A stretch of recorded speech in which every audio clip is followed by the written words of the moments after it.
Class 11 Physics Chapter 5 Work, Energy and Power. You have read work done by constant force. Work is scalar quantity, dot product. Now work done by constant force. Now you will study work done by variable force. Work done by a variable force. ठीक है, तो ये हमारा graph plot करते हैं. इधर क्या हो गया, फोर्स है और इधर डिस्प्लेसमेंट है. along x axis displacement, along y axis force. The graph between force and displacement is plotted as. इस तरह से ग्राफ प्लॉट किया गया है. अगर ये कोई बॉडी है, कोई स्टोन है, बॉडी है, उस पर फोर्स अप्लाई किया और बॉडी क्या होगा, डिस्प्लेस हो गया through dx. What will the work done, क्या हो जाएगा, the graph between force and displacement is plotted as. इस तरह से प्लॉट किया गया है. Work done to displace a body through distance dx. तो वर्क डन क्या होगा, small work done dw is equal to f dx. f dx, f क्या हो जाएगा, इधर फोर्स हो जाएगा. ये स्टिप जो है बहुत पतला है, ठीक है, छोटा सा. तो अब ये क्या दे देगा, work done is equal to force into displacement. ये dx डिस्प्लेसमेंट, ये एरिया दे देगा. किसका एरिया देगा, area of strip a b c d. अब इसका area, this area will give work done to displace the body through distance dx in the direction of applied force. ये area of a b c d, area of a b c d, ये area दे देगा. अब इसको total integrate कैसे करते हैं, total work done क्या होगा, both sides we can integrate करेंगे तो लिमिट क्या हो जाएगा. अब ये बॉडी जो मूव करेगा कहां से, डी पॉइंट्स यानी एक्स आई नहीं इनिशियल, और मूव करेगा कहां तक, एक्स एफ फाइनल. यानी final initial distance x1 xi और फाइनल डिस्टेंस xf. तो ये हमारा लिमिट हो जाएगा डिस्टेंस के लिए. Now this you are saying this is the work done due to small distance dx. तो एरिया दे देगा a b c d, ये स्ट्रिप का एरिया दे देगा. This area will give work done. अब क्या होगा, total work done to displace body from d to c और xi इनिशियल डिस्टेंस और x फाइनल डिस्टेंस. क्या होगा, इसको इंटीग्रेट कर देना बोथ साइड्स. ऐसे को लिख सकते हो, total work done to displace the body from xi initial distance to xf final distance is given by. इसको इंटीग्रेट किया, इंटीग्रेट करने के बाद क्या मिलेगा, w is equal to integration हो जाएगा, इंटीग्रेशन xi xf और ये क्या होगा, f dx. अब ये दे देगा क्या, एरिया दे देगा. क्या area under force displacement curve, क्या एरिया हो जाएगा, a b c d. ये पूरा एरिया जो है, this area will give the total work done.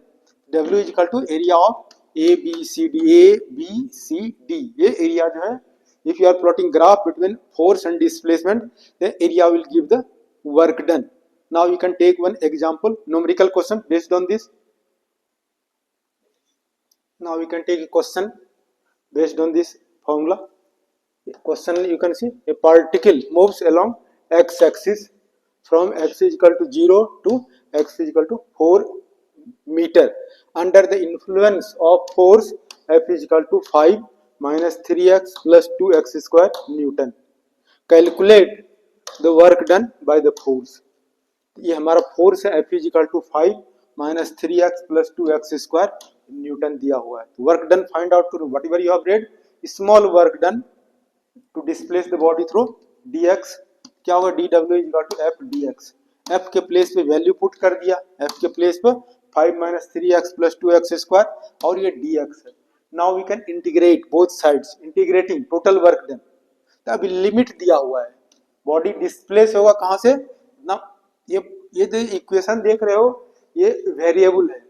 x का वैल्यू चेंज करते जाओगे तो फोर्स का भी वैल्यू चेंज होगा.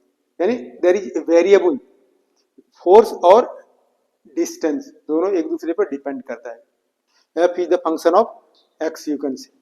तो now total work done we can integrate both sides. इसको इंटीग्रेट करोगे क्या मिलेगा, w, और इंटीग्रेट करोगे तो लिमिट क्या लिया, 0 to 4. लिमिट क्या है, फ्रॉम 0 to 4, ये वेरिएबल क्या होगा, x यहाँ वेरी कर रहा है, तो लिमिट क्या हो जाएगा 0 to 4, और ये 5 minus 3x plus 2x square dx। अब इसको 1 2 3 टर्म है सेपरेटली इंटीग्रेट कर सकते हो, कांस्टेंट टर्म को बाहर निकाल लिया, इसको इंटीग्रेट 5 क्या है कांस्टेंट बाहर निकाल लिया, dx से मल्टीप्लाई किया तो क्या हो गया 5 इंटीग्रेशन ऑफ 0 to 4 dx। अब देखो माइनस है, 3 कांस्टेंट है, 3 को बाहर निकाल लिया तो क्या होगा इंटीग्रेशन x और ये dx, lower limit 0 upper limit 4 plus, देखो प्लस है, ये 2 कांस्टेंट बाहर निकाल लिए इंटीग्रेशन से, और x square, lower limit 0 upper limit 4, तो क्या हो जाएगा x square a dx। Now you can integrate, you know the formula, so we can integrate, then we can find out the work done. Now very simple integration, ये formula देखा है, integration of dx x, integration of x to the power n dx क्या होगा x to the power n plus 1 divide bye n plus 1। अब दोनों formula को यहाँ use करना है।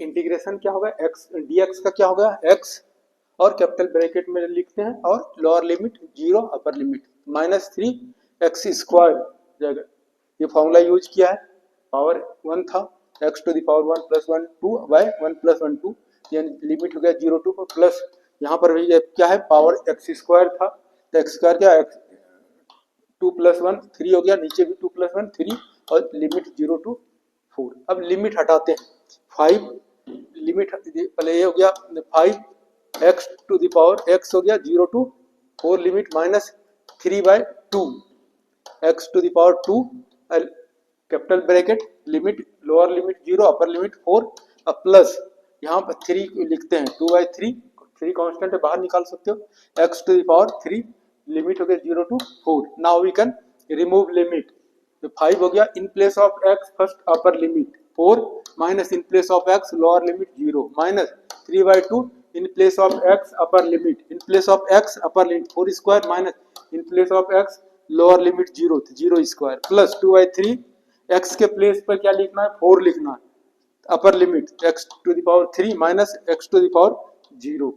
इस तरह से now we can simplify 5 into 2 5 into 4 20, और 3 minus 3 by 2 और 4 into 4 16, और 2 से कैंसिल कर सकते हो 8 हो गया, 3 into 8 24, और यहाँ हो गया 2 by 3 4 into 4 into 4 64, यहाँ क्या है 20 हो गया, और 8 3 जाए 24, और ये इसको मल्टीप्लाई कर दिया 4 2 जाए 8 और 6 2 जाए 12 by 3। अब यहाँ से दोनों को सब्ट्रैक्ट करोगे तो क्या होगा माइनस 20 है माइनस 24, और इसको डिवाइड करने के बाद क्या मिल जाएगा 42.67। अब दोनों को सब्ट्रैक्ट कर दोगे तो क्या होगा माइनस 4, और इतना सब्ट्रैक्ट कर दोगे इसको माइनस 4 को, तो you are getting W equal to 38.67 joule. इस तरह से हम लोगों ने देखा work done by variable force, okay, and then one numerical questions. Thank you for watching.